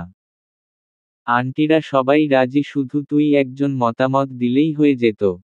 আয়ান মাটির দিকে তাকিয়ে আছে। কিছুটা সময় নীরব থেকে বলল, তোর প্রতি কখনোই আমার ওইরকম অনুভূতি আসেনি, গড প্রমিস। আমি তোকে কি বলবো বল? এ প্রশ্নের কোনো জবাব আমার কাছে নেই। তোর আমাকে খুব একরোখা মনে হতে পারে। কিন্তু আমি চেষ্টা করেছি। আমি ব্যর্থ। মন মস্তিষ্ক কোনোটায় সায় দিচ্ছে না। রূপ, একটা বিয়ের প্রপোজাল এসেছে। বয়স তো অনেক হলো। সুরাইয়ার মতো আর অপেক্ষা করতে চাচ্ছি না। অন্তত আমার আব্বু আম্মুর জন্য হলেও আমার কি এখন হ্যাঁ বলে দেওয়া উচিত? আয়ান, অবশ্যই হ্যাঁ বলে দিবি যদি তোর পছন্দ হয়। রূপ, আমার পছন্দ এক জায়গাতেই আটকে গেছে। আয়ান, ধীরে ধীরে হালকা হয়ে যাবে। রূপ, একটা কথা জিজ্ঞেস করি? আয়ান, হুম। রূপ, হুমায়রাকে তোর খুব পছন্দ তাই না? আয়ান, এটা অবশ্য ঠিক। ওর আর আমার বয়সের পার্থক্য 9-10 বছর হবে। কিন্তু মেয়েটা ভালো। আমি ওর মুখ দেখলেই যেন সবটা বুঝতে পারি কি চলছে ওর মনের ভিতর। রূপ, হুম। সবাই বউ হিসেবে দিনশেষে হুমায়রাদেরই খোঁজে। আজ নাকি ওরে দেখতে আসবে। আয়ান, ইনশাআল্লাহ। রূপ আর কথা বাড়ালো না। পিছন থেকে এখনো সমুদ্র, অভ্র সাগর আর তিতিরের কণ্ঠস্বর ভেসে আসছে। শিলা, রূপা, আরিয়ান, আদিব ঢাকাতে পৌঁছালো সকাল 10টার সময়। আসার সময় শিলার কন্ডিশন চিন্তা করে আদিব ঢাকা থেকে ওভার বুক করেছিল। যেটা ওদেরকে গ্রাম থেকে পিক করেছে। 3 গুণ বেশি ভাড়া দিতে হয়েছে অবশ্য। কিন্তু তারপরও শিলা বেশ কয়েকবার বমি করেছে। শিলার বয়স এখনো 18 হয়নি। যখন তার 15 বছর বয়স তখন একদিন আগে পিছে ওর বাবা মা দুজনেই মারা যায়। ভাই ভাবির সংসারে ঠাঁই জুটেছিল কোনো মতে। শিলার বাবা ইমতিয়াজ চৌধুরীর খুব কাছের ছিল। বন্ধুই বলা চলে। ওনার ছোট্ট একটা চায়ের দোকান ছিল আর ইমতিয়াজ চৌধুরী ছিল সেখানকার নিয়মিত কাস্টমার। সে সুবাদেই ইমতিয়াজ চৌধুরী আদিব ইমতিয়াজ চৌধুরীর জন্য শিলাকে নিয়ে এসেছিল। আজ 3 বছর হতে চলেছে তাদের বিয়ের। এই তো আর কয়েকদিন পর শিলা অষ্টাদশীতে উত্তীর্ণ হবে। শিলা বাহিরে যতটাই দায়িত্বশীল আদিবের কাছে ঠিক ততটাই বাচ্চাসুলভ। আদিবও বেশ যত্ন করে শিলার প্রতিটা অনুভূতির। সারাদিন ব্যস্ত থাকলে রাতের বেলা ঠিক দুজন সময় দেয় পরস্পরকে। আদিব অফিসে কাজের ফাঁকে ফাঁকে শিলাকে কল করে। ছোট্ট 1-2টা বার্তা পাঠায়, এতেই শিলার সারাদিন চলে যায়। এই কাজগুলো করতে আদিবের বেশি সময় কিন্তু লাগে না। টিনেজ বয়সে একটা মেয়ে এমন একটু আধটু যত্ন পেলেই খুশি। শিলা বয়সে সবার থেকে ছোট হলেও আয়ান, আরিয়ান, রূপা তাকে বেশ সম্মান করে, সম্পর্কে মর্যাদাটাই তাদের কাছে বড়। এক্ষেত্রে বয়স তো একটা সংখ্যা মাত্র। শিলা সবার সামনে আদিবকে আপনি বললেও একা হলে তুমি করেই সম্বোধন করে। রূপাও একই রকম। শিলা বাসায় ঢুকে আদিবকে বলল, তুমি একটু রেস্ট নাও। আমি আগে গোসল করে আসি। কেমন গা ঘিন ঘিন করছে আমার। তুমি রুমে যাও, আমি তোমার জন্য ঠান্ডা জাতীয় কিছু একটা রেডি করে কমন ওয়াশরুমেই গোসল করে নিব ইনশাআল্লাহ। মিরপুর 1 নং সেক্টরে 8% জায়গার উপর একটা ছোট্ট 3 ইউনিটের দোতলা বাড়ি বানিয়েছে 3 ভাই মিলে। 5 তলা পর্যন্ত ফাউন্ডেশন করা আছে। যদি কখনো সম্ভব হয় যারটা যে করে নিবে। এর জন্য গ্রামের বেশ কয়েকটা জায়গা অবশ্য খোয়াতে হয়েছে। কিন্তু কিছু পেতে হলে কিছু তো হারাতে হবেই। আদিব শিলা এবং আরিয়ান রূপা 2 ইউনিটে থাকে আর পারুল এবং আয়ান 1 ইউনিটে থাকে। আর নিচ তলাতে দোকান আছে যেগুলো ভাড়ায় চালিত। প্রতিটা ইউনিটে একটা রান্নাঘর, ড্রয়িং প্লাস ডাইনিং এরিয়া, আর 2টো করে বেডরুম। একটা অ্যাটাচ ওয়াশরুম আর আরেকটা কমন ওয়াশরুম যেটা ডাইনিং এরিয়াতে আছে। পারুল বেগম রূপার বিয়ের পর বেশিরভাগ সময়ই গ্রামে থাকতে পছন্দ করেন। আর উনি গ্রামে থাকলে 2 বউ নিজেদের মতো আলাদা রান্না করে। এটা পারুল বেগমের আদেশ। তবে একসাথে রান্না করলে কোনো সমস্যা নাই। কিন্তু উনি যখন ঢাকা থাকেন তখন সবাই একসাথে রান্না করে। শিলা নিজেদের রান্নাঘরে ঢুকলো ঠিকই কিন্তু শরীর এত ক্লান্ত লাগছিল যে মনে হলো পড়ে যাবে। তাই কোনোমতে ফ্রিজ থেকে টুকটাক প্রয়োজনীয় জিনিস বের করে ব্লেন্ডারেই একটা জুস বানিয়ে কিছু বরফ দিয়ে গ্লাসে রেখে হাতের কাছে যে পোশাক পেল তা নিয়েই গোসলে ঢুকল। আদিব গোসল শেষে বের হয়ে দেখল শিলা রান্নাঘরে নেই। জুসটা হাতে নিয়ে আদিব ডাক দিতেই শিলা বলল, আমি গোসল করছি। আদিব আর কিছু না বলে চুলায় ভাতের পানি বসিয়ে দিল। তারপর চাল ধুয়ে ভাত ফুটতে দিয়ে রান্নাঘরটা গোছালো। ডাইনিং এরিয়াটা গোছালো, লাগেজ খুলে জিনিসপত্র গুছিয়ে রাখল। তারপর 2টো ডিম অমলেট করে নিল। শিলার গরমের ভাতের সাথে এইভাবে ডিম ভাজা খেতে খুব পছন্দ। অনায়াসে 1 প্লেট ভাত খেয়ে সাবার করতে পারবে এগুলো দিয়ে। শিলা চুলে তোয়ালে পেছাতে পেছাতে বাহিরে এসে দেখল আদিব সব রেডি করে রেখেছে। শিলা, আমি কি অনেকটা সময় নিয়ে গোসল করেছি? আদিব, না ম্যাডাম। মাত্র 40 মিনিট লাগিয়েছেন। শিলা, ইন্নালিল্লাহ। সরি। আসলে অনেক ক্লান্ত ছিলাম তো তাই। আর শ্যাম্পু করেছি তো। আদিব, সমস্যা নাই। আগে খেতে আসো। শিল, রূপা আপু আর ভাইয়াকে বললেন না যে? আদিব, আমি বলতে গেছিলাম। ওরা রেস্টুরেন্ট থেকে অর্ডার করে দিয়েছিল আসার সময়। সে খাবার চলে এসেছে, তাই আসেনি। শিলা, ওহ। তারপর কেমন মলিন কণ্ঠে বলল, আমাকে খাইয়ে দিবেন আজ? প্লিজ। আদিব মুখে হাসির রেখা টেনে বলল, ইনশাআল্লাহ। আদিব খুব যত্ন করে শিলাকে পুরো 1 প্লেট ভাত খাওয়ালো। নিজেও ওই পরিমাণেই খেয়ে নিল। পর মুহূর্তেই শিলা বমি করে সবটা উগরে দিল। আদিব কিছুক্ষণ তার বাচ্চাকে বকা দিল, কেন তার মাকে কষ্ট দিচ্ছে এই অপবাদে। শিলা আদিবের কর্মকাণ্ডে হাসল কিছুক্ষণ। তারপর সোফাতে বসে পড়ল। আদিব বলল, শরীর কি বেশি খারাপ লাগছে? ডাক্তারের কাছে নিয়ে যাব? শিলা, লাগবে না। চলুন আমরা একসাথে 2 রাকাত সালাতুত দোহা আদায় করে নেই। এখনো তো সময় আছে। আদিব, কষ্ট হবে না তোমার? শিলা, আরে না। নামাজ পড়তে কিসের কষ্ট? রূপা আর আরিয়ান মিলে আগে নিজেদের ইউনিটটা গোছালো। বেশ এলোমেলো করে রেখে গিয়েছিল যাওয়ার সময়।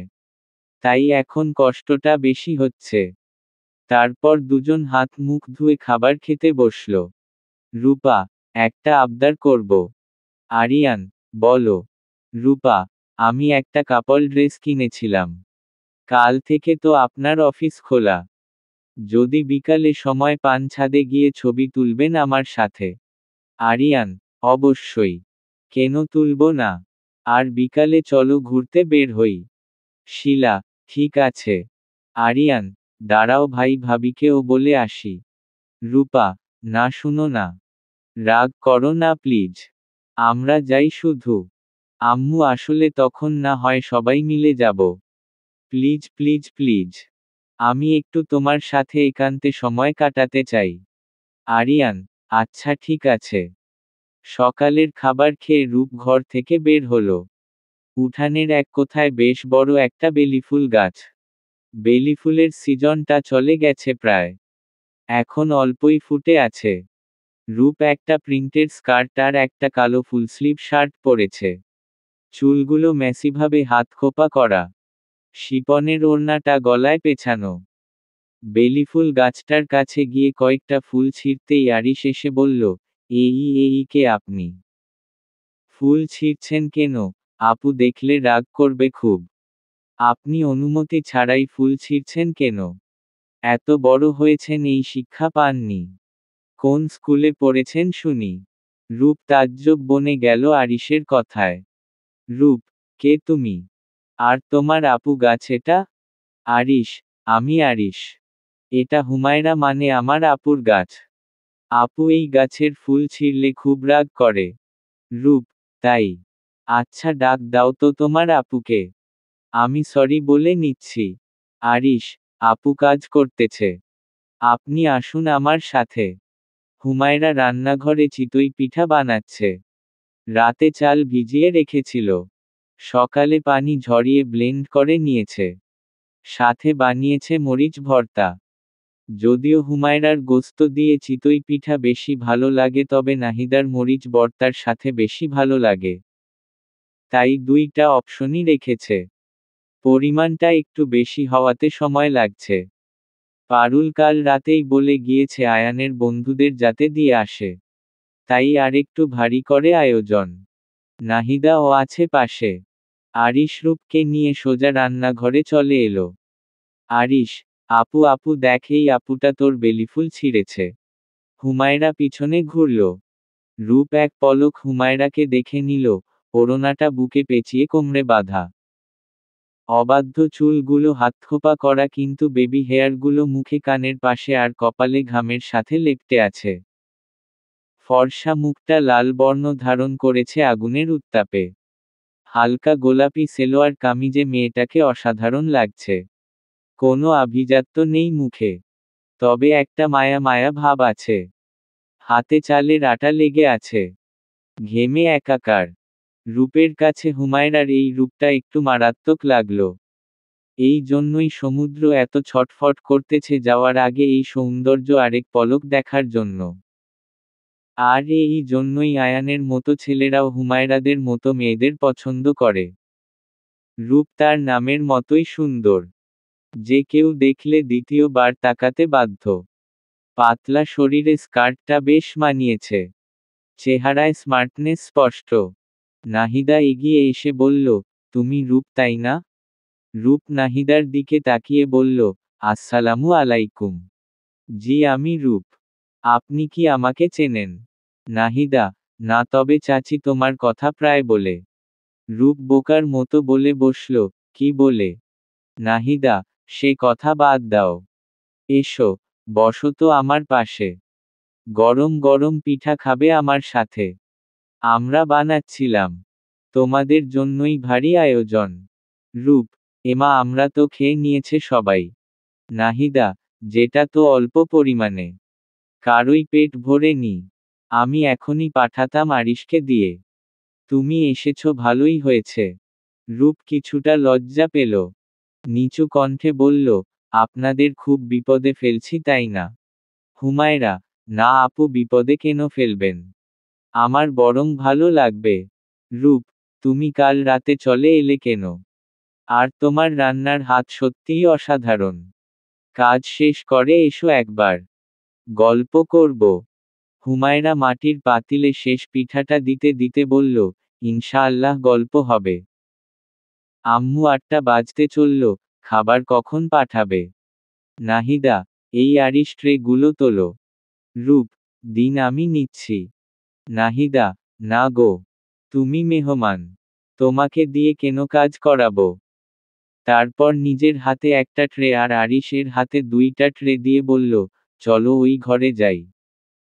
হুমায়রা যাবে সময় করে। হুমায়রা, নাহিদা সুলতানা, আরিশ, ইশতিয়াক চৌধুরী একসাথে খেতে বসেছে।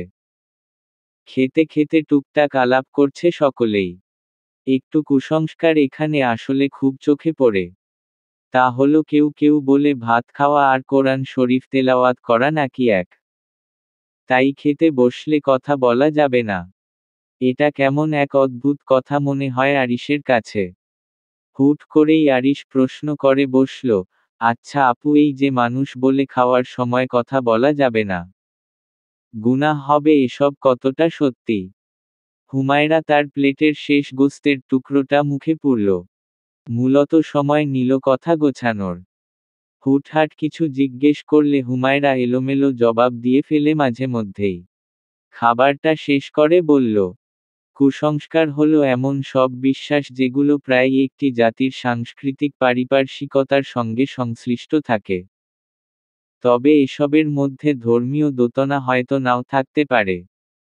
বাংলাদেশসহ ভারতীয় উপমহাদেশের মতো অসংখ্য ধর্ম ও ঐতিহ্যপ্রবণ সমাজে কোনো যৌক্তিক কারণ ছাড়াই অসংখ্য বিশ্বাস এবং কুসংস্কার যুগ যুগ ধরে প্রচলিত থাকাটাই স্বাভাবিক।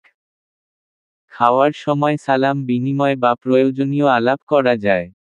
যেসব কথা সাধারণ অবস্থায় যায়ও, তা খাদ্য গ্রহণের সময়ও যায়ও। খাদ্য গ্রহণের সময় কোন কথা বা কোন সালাম দেওয়া যাবে না, মর্মে যে কথা সমাজে প্রচলিত রয়েছে, তার কোন ভিত্তি নেই। রাসূল খাবারের সময় প্রয়োজনীয় কথাবার্তা বলেছেন।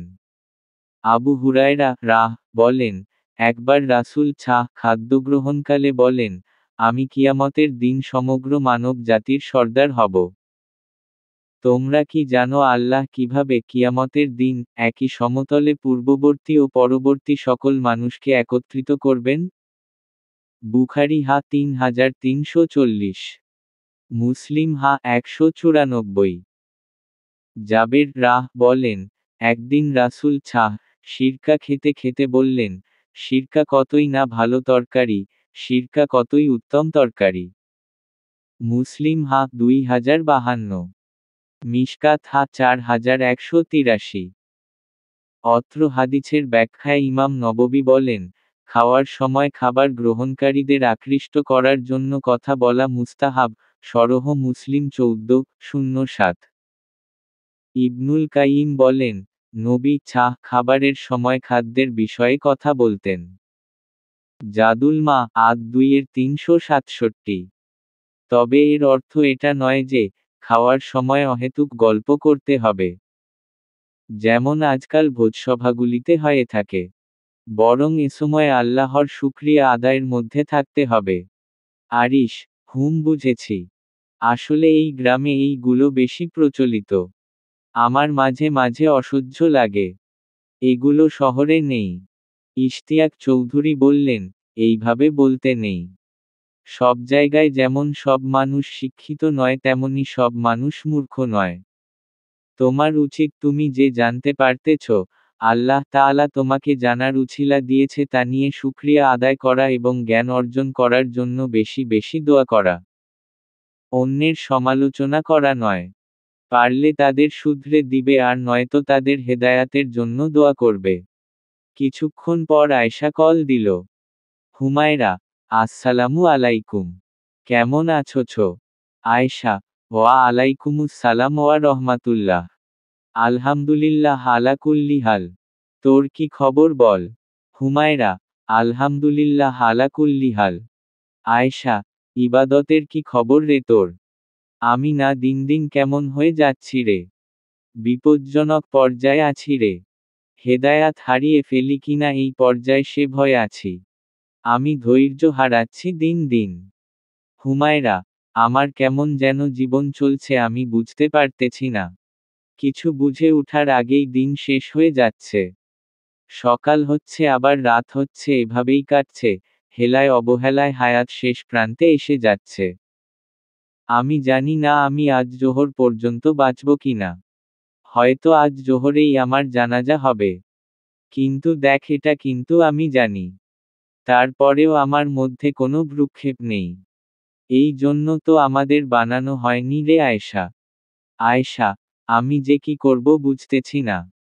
কেমন পাগল পাগল লাগছে। কোন মরীচিকার পিছনে ছুটছি আমি। দুজনেই কিছুক্ষণ চুপ থাকল। এরা ফোন কলে খুব কম কথা বলে। শুধু যে কারণে কল করেছে তা বলেই রেখে দেয়। অথচ সামনাসামনি কারো মুখ বন্ধ হয় না। হুমায়রা কিছুক্ষণ পর গভীর কণ্ঠে বলল, হুমায়রা, আমার জন্য দোয়া করিস রে আয়েশা। আমার কেমন ভয় হয় রে। আমি হেদায়াতের স্বাদ পাচ্ছি না মনে হচ্ছে। আমার হেদায়াতের জন্য অনেক দোয়া করবি রে। হেদায়াতের মধ্যে 5টি বিষয় অন্তর্ভুক্ত, যথা: 1. হক, সত্য চেনা। 2. হকের রাস্তা পাওয়া। 3. হকের ওপর আমল করা। 4. হকের দিকে মানুষকে আহ্বান করা। এর ওপর চলতে গিয়ে যত বাধা বিপত্তি আসে তার ওপর ধৈর্যধারণ করা। 5. মৃত্যু পর্যন্ত হকের ওপর অটল থাকা। যার মধ্যে এই 5টি বিষয়ের উপস্থিতি পরিপূর্ণভাবে আছে, সে পূর্ণ হিদায়াত প্রাপ্ত। যার কোনোটা কম আছে, তার হিদায়াত ত্রুটিপূর্ণ।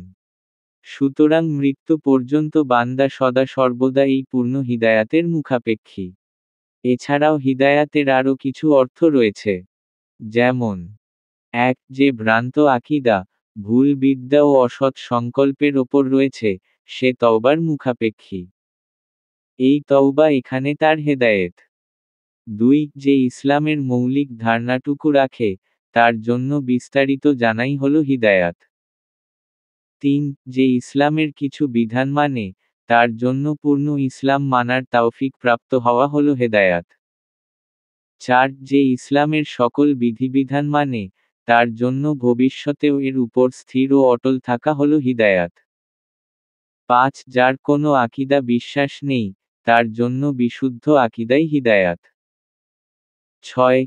যে ভ্রান্ত আকীদায় বিশ্বাসী, ভ্রান্ত আকীদা থেকে বেরিয়ে আসা এবং বিশুদ্ধ আকীদা লালন করা হলো তার জন্য হিদায়াত। 7. যে ব্যক্তি নেককার হতে সক্ষম, কিন্তু নেককারের কোনো ইচ্ছা বা আগ্রহ নেই, তার জন্য নেককারের আগ্রহ তৈরি হওয়াই হিদায়াত। 8. যে ব্যক্তির ইচ্ছে আছে, কিন্তু শক্তি নেই, সামর্থ্য নেই, সুতরাং শক্তি সামর্থ্য লাভ করাই তার জন্য হিদায়াত। 9. যে ব্যক্তি কোনো ভালো কাজের ইচ্ছে রাখে না, শক্তিও রাখে না, সে উচ্চাকাঙ্ক্ষী মুখাপেক্ষী। এই ইচ্ছা এবং শক্তি লাভ করাই তার হিদায়াত। 10. যে আকীদা ও বিশ্বাস, ঈমান ও আমালে হিদায়াত প্রাপ্ত, তার জন্য হিদায়াত হল এর উপর অটল ও অবিচল থাকা। হিদায়াত হল বান্দার সবচেয়ে বড় চাওয়া এবং অতীব প্রয়োজনীয় জিনিস। সকল হিদায়াতের মুখাপেক্ষী। এ কারণে দয়াময় প্রতিদিন 5 ওয়াক্ত সালাতে সূরা ফাতিহা পাঠের মাধ্যমে হিদায়াত প্রার্থনা করা ফরজ, আবশ্যক করে দিয়েছেন। এতে প্রতীয়মান হয় যে, একজন বান্দার জন্য হিদায়াত অর্জন করা বান্দার জন্য হিদায়াত অর্জন করা কতটা গুরুত্বপূর্ণ। এই দৃষ্টিভঙ্গি থেকে মৌলিক হিদায়াতের ভিত্তিতে মানুষকে 3টি শ্রেণীতে ভাগ করা হয়েছে। 1. মুনঈম, অর্থাৎ পুরস্কারপ্রাপ্ত, যাদেরকে আল্লাহ তাআলা হিদায়াত দান ও সংরক্ষণের মাধ্যমে অনুগত করেছেন। তারা তাদের নিজেদের অর্জিত হিদায়াতের স্তর অনুযায়ী পুরস্কার পাবে। 2. দাল্লুন, অর্থাৎ পথভ্রষ্ট, তাদেরকে হিদায়াত দেওয়া হয়নি, কারণ তারা নিজেদেরকে এর জন্য প্রস্তুত করেনি। 3. মাগদুব, অর্থাৎ অভিশপ্ত, যারা সত্য চিনেছে, কিন্তু সত্যকে গ্রহণ করেনি। প্রথম দল হিসাবপ্রাণ, সত্যের উপর প্রতিষ্ঠিত, বিশুদ্ধ আকীদা ও বিশ্বাস লালনকারী এবং এই পুরস্কারের উপযোগী। দ্বিতীয় দল পথভ্রষ্ট, তারা অভ্যন্তরীণ সত্য থেকে দূরে সরে যায় ফলে তার হিসাব থেকে বঞ্চিত হয়। তৃতীয় দল অজ্ঞতাপ্রিয়, কারণ সত্যকে চেনা এবং জানার পরও তারা তা অনুসরণ করে না, সত্যকে গ্রহণ করে না। খুশুখু বইটার এই অংশটুকু পড়ে হুমায়রা বইটা বন্ধ করে পাশে রাখল। ইদানিং কেমন হেদায়াতের স্বাদগুলো হারিয়ে যাচ্ছে। অনলাইন অফলাইন দুই জায়গাতেই সময়ের অপচয় হচ্ছে। আর যেদিন ঠিক করে যে না আজ ইবাদত করবে সেদিন কাজের এত বেশি চাপ পড়বে যে একটু জিরিয়ে নেওয়ার সময় পাবে না। যেমন আজ সারাটা দিন হুমায়রার রান্নাঘরেই কাটল প্রায়। সকাল বেলা নাস্তা করে ইশতিয়াক চৌধুরী গিয়ে আয়ান এবং তার বন্ধুদের দাওয়াত দিয়ে এসেছে। সেই রান্না করতে করতে বেলা রাত 1টা পেরিয়েছে। হুমায়রা একা না, নাহিদা সুলতানা এবং পারুল বেগমও সাথে সাহায্য করেছে। যেমন নাহিদা সুলতানা গরুর গোস্ত আর মাছ রান্না করেছে। পারুল বেগম দই বসিয়েছে 5 লিটার দুধ দিয়ে। আর হুমায়রা পোলাও, রোস্ট, আইসক্রিম, আর ভুনা খিচুড়ি রান্না করেছে। যদিও ইশতিয়াক চৌধুরী হুমায়রাকে তার স্পেশাল রেসিপি দিয়ে কাচ্চি বিরিয়ানি রান্না করতে বলেছিল, কিন্তু নাহিদা সুলতানা আর করতে দেয়নি। উনার একটাই কথা, মেয়েটাকে বিকালে বাদ আছর দেখতে আসবে। সারাদিন রান্নাঘরে কাটালে, এত কাজ করলে বিকালে মেয়েটা এই কঠিন ইন্টারভিউ এর সামনে টিকবে কিভাবে? হুমায়রা ইশতিয়াক চৌধুরীকে আস্ত করে বলেছে, রাতের জন্যও আয়ান এবং তার বন্ধুদের দাওয়াত দিয়ে রাখতে। তখন সন্ধ্যায় হুমায়রা কাচ্চি আর বোরহানি রেডি করে রাখবে। ইশতিয়াক চৌধুরী মেয়ের কথায় আরও দ্বিগুণ খুশি হয়েছিলেন তখন। যদিও হুমায়রা, নাহিদা এবং পারুল তিনজন মিলেই কাজ করেছে, কিন্তু এই রকম হুটহাট দাওয়াতে আগে থেকে কোনো প্রস্তুতি না থাকার কারণে কষ্টটা হুমায়রার সাধারণের তুলনায় বেশিই হয়েছে। এখন বেলা 3টা। হুমায়রা গোসল করে নামাজ পড়ে রুমেই রয়ে গেল। এই ফাঁকেই খুশুখুও বইটার কিছু পৃষ্ঠার উপর চোখ বুলিয়ে নিল। আয়ানরা সবাই মিলে মাত্র খেতে বসেছে। ওরা আসার সময় সাথে করে নানারকম মিষ্টি, রসমালাই, ফলমূল, এবং চকলেট আর আইসক্রিম নিয়ে এসেছে। আরিশ সেগুলো হাত থেকে নিয়ে রান্নাঘরে রাখল। আরিশের আবার মিষ্টি দেখলে লোভ সামলায় না। তাই ব্যাগ খুলে মিষ্টি খেতে নিয়ে দেখল ব্যাগে তাজা শিং মাছও আছে। এসে নাহিদাকে বলতেই নাহিদা অবাক হয়ে গেল। পারুল বেগম রেগে বললেন, হেরে কোন হতচ্ছাড়ার মাথা থেকে এই বুদ্ধি বেরিয়েছে? সবাই একটা নামই বলে উঠল, সমুদ্র হতচ্ছাড়া। পারুল বেগম এসে সমুদ্রের কান ধরে বলল, দাওয়াতে গেলে কে মাছ নিয়ে যায় রে হতচ্ছাড়া? সমুদ্র, আন্টি আমি দেখলাম মাছগুলো আমাকে ডাকছে। বলছে সমুদ্র আয় আমাদের নিয়ে যা। 2 দিন পর তুই চলে যাবি। তোর পেটে গিয়ে তোকে তৃপ্তি দিয়ে আমাদের জীবন সার্থক করতে চাই রে সমুদ্র। না করিস না সমুদ্র। পারুল একটু জোরেই কান্না দিয়ে বলল, এখন এগুলো কাটবে কে শুনি? আমার হাঁটু ব্যথা। নাহিদা এমনিতেই অসুস্থ। হুমায়রা বেচারি সারাদিন কাজ করেছে। কত রান্না করল। ওর কষ্ট হবে না বুঝি? বল তো। সমুদ্র, আরে আমাদের মুরগির বাচ্চা আছে না?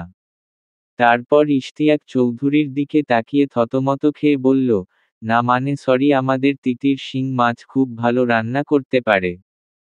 ও রান্না করবে। কারো কষ্ট হবে না ইনশাআল্লাহ। তিতির, আমি পারবো না ভাই। রান্না তুমিও পারো। আমি আমার রেসিপি বলে দিব তুমি তোমার স্টাইলে রান্না করে খেয়ে নিও। অভ্র, হুমায়রাকে দেখ। টেবিল ভর্তি রান্না করেছে। আর তুই এতটুকু পারবি না? রূপ অবাক হয়ে বলল, সত্যিই হুমায়রা সব রান্না করেছে? পারুল, করতে দিলে করতই। আমি আর নাহিদা একটু নাম করলাম আর কি গরুর গোস্ত, মাছ আর দই বানিয়ে। বাকি সব হুমায়রা করেছে।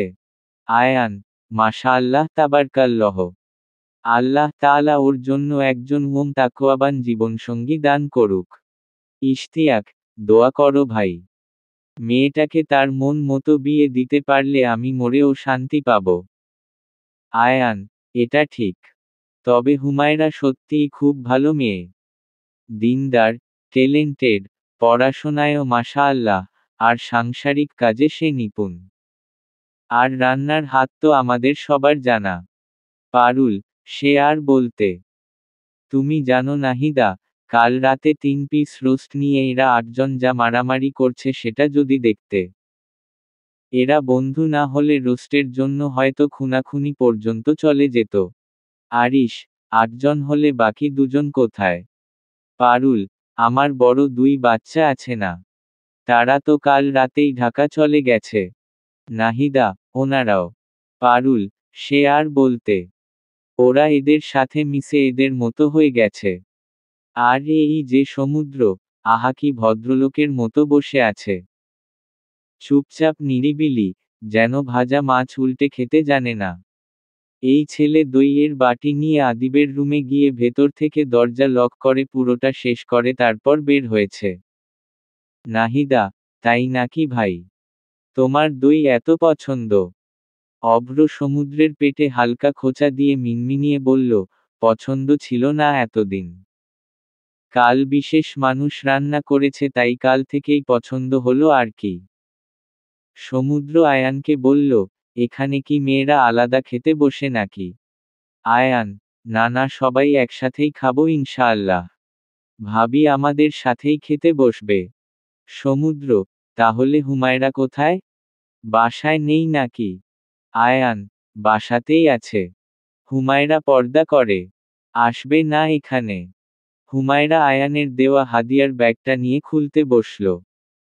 ব্যাগে 4টা মাটির শপিচ, 4 ডজন কাচের চুড়ি, কিছু সন্দেশ, কদমা, একটা ঈদ কার্ড যার মধ্যে 5,000 টাকা সালামি ছিল এবং শরৎচন্দ্র চট্টোপাধ্যায়ের পরিণীতা বইটি। এত কিছু দেখে তো হুমায়রার চক্ষু চড়ক গাছ। এতক্ষণের ক্লান্তি যেন বই পেয়েই উধাও হয়ে গেল। তবে মন খারাপ হলো চুড়িগুলোর জন্য। কাচের চুড়ি পরলে শব্দ হয়, যা ইসলামে বৈধ নয়। আর তাই হুমায়রা নূপুরের ঘুঙুরের মতো কাচের চুড়িকেও বয়কট করেছে। সবকিছু পরিপাটি করে গুছিয়ে কয়েকটা ছবি তুলল। তারপর পরিণীতা বইটা খুলতেই প্রথম পৃষ্ঠার আয়ানের হাতের লেখা দেখা গেল। আমি বইটা যখন পড়েছিলাম, তখনই কেন যেন তোর কথা মাথায় এসেছিল। মনে হয়েছিল তুই ললিতার মতোই নরম, তবে তার মতো দৃঢ় না। আমি তোকে দৃঢ় ব্যক্তিত্বের অধিকারী, আত্মবিশ্বাসী রূপে দেখতে চাই। হুমায়রা নিচে ছোট্ট করে লিখল, দৃঢ়তা কি সবসময় দৃশ্যমান হয়? কেউ কেউ তো নরম থেকেও পাহাড়ের মতো স্থির হয়। আয়ান, পারুল বেগম খুব জোর করেও সমুদ্রকে আজকে দই খাওয়াতে পারল না শেষ পাতে, এবং গরুর গোস্ত, মাছ সে ছুঁয়েও দেখল না। আয়ান বারবার বলে যাচ্ছে, কিরে মামা, কাল তো চেটেপুটে খেলি। আজ কি সমস্যা? লজ্জা পাস না? আমরাই তো। আজকের দইটাও খুব মজা হয়েছে। আম্মু বানিয়েছে। তুই একটু খেয়ে দেখ। কিন্তু না, সমুদ্র ইচ্ছা করেই মুখে তুলল না। সকলকে টনসিলের সমস্যার কথা বলে কথা কাটিয়ে দিল। মনে মনে বলল, কাল তো আমার নিভৃতা বানিয়েছে তাই খেয়েছি। ওই স্বাদের সাথে এই স্বাদ মিলাতে চাই না কাকাস্যুর। সমুদ্রের পাশে অভ্র বসেছিল। কিছুক্ষণ চুপ করে তারপর বলল, কিরে মামা, দইয়ের ক্ষেত্রে লজ্জা, রোস্ট তো দেখলাম 2 পিস খেলি। সমুদ্র, এ রহস্য বোঝার মতো ব্রেন তোমার নেই মামা। নিজের প্লেটে মন দাও। তারপর শেষপাতে বেশ অনেকটা আইসক্রিম খেয়ে নিল সমুদ্র, অথচ তার টনসিল সমস্যার ভয়াবহতা সবার জানা। আয়ান অভ্র চেয়েও আর পারল না সমুদ্রের সাথে। কারো কথার তোয়াক্কা না করে খেয়েই গেল সমুদ্র মির্জা। মাগরিবের পরপর তিতির আসলো হুমায়রাদের ঘরে। হুমায়রা তখন রান্নাঘরে কাজ করতেছিল, নাহিদা ফোনে কার সাথে যেন কথা বলছে। আরিশ বসে বসে ফোনে কি যেন করতেছে মনোযোগ দিয়ে। ইশতিয়াক চৌধুরী বাসায় নেই।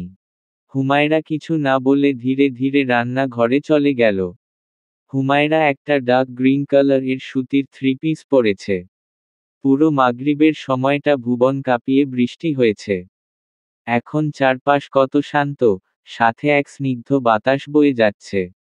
অথচ এই পরিবেশেও হুমায়রা ঘামছে, নাকের ডগায় বিন্দু বিন্দু ঘাম জমেছে।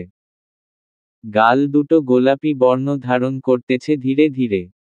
তিতির ধীর পায়ে রান্নাঘরে ঢুকে বলল, কি গো বিয়ের কনে, খবর কি তোমার? হুমায়রা তখন চুলাতে দুপুরের অবশিষ্ট তরকারি গরম করতেছিল। পিছনে ফিরে মুচকি হেসে বলল, আসসালামু আলাইকুম। আপনি তিতির আপু তাই না? তিতির, ওয়া আলাইকুমুস সালাম। কিভাবে বুঝলে? হুমায়রা, সকালে রূপ আপু এসেছিল। তিতির, তা শোনো মেয়ে, আমি তোমার ছোট কাকার বান্ধবী। সে হিসেবে আমি তো তোমার আন্টি হই। আপু কেন বলছো শুনি? হুমায়রা, আপনার সাথে কি আন্টি উপাধি যায়? তিতির, পাম মারা হচ্ছে। হুমায়রা, মোটেই না। তো আসুন আপু। না না সরি আন্টি, আসুন আমি পিঁড়ি পেতে দেই। আসন পেতে বসুন অনুগ্রহ করে। তিতির হুমায়রা দুজনেই হেসে উঠল। তিতির বলল, তুমি বেশ দুষ্টুমি করতে জানো দেখছি। হুমায়রা, দুষ্টুমি সবার পেটেই থাকে। প্রকাশ করার জায়গা পেলে সবাই দুষ্টুমি করে। তিতির, তোমার সাথে কথা বলে পারবো না। মাছগুলো কি ফ্রিজে রাখা? আমি কি বের করব নাকি তুমি বের করে দিবে? হুমায়রা একটা বাটি নিয়ে এনে ঢাকনা তুলে বলল, আমি কেটে পরিষ্কার করে রেখেছি। রান্না করতে নিয়েছিলাম। ওই যে দেখুন সব মশলা রেডি। কিন্তু আম্মু বলল, আপনার এক বন্ধু নাকি আপনার হাতের রান্না খেতে চেয়েছে তাই করিনি। তিতির, এসব কখন করলে? হুমায়রা, নামাজ নেই তো, তাই মাগরিবের সময় করেছি।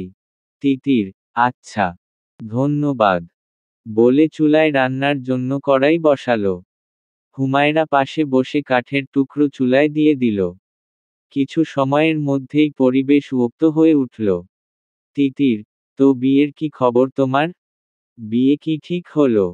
হুমায়রা, না তো। রব্বুল আলামিন যেদিন হুকুম করবে সেদিন হবে ইনশাআল্লাহ। তিতির, সে কি? কেন? হুমায়রা, উনারা তো আসেনি।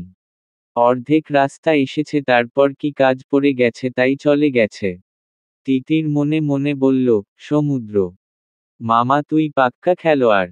আজ রাতে ট্রিট না দিলে খবর আছে। হুমায়রা ম্যাডাম, আপনি যদি জানতেন সমুদ্র কি করেছে তাহলে তার জন্য আর কাচ্চি বিরিয়ানি রান্না করতেন কিনা তাতে আমার সন্দেহ আছে। তিতির বলল, তোমার ফেসবুক অ্যাকাউন্ট নেই? হুমায়রা, আছে।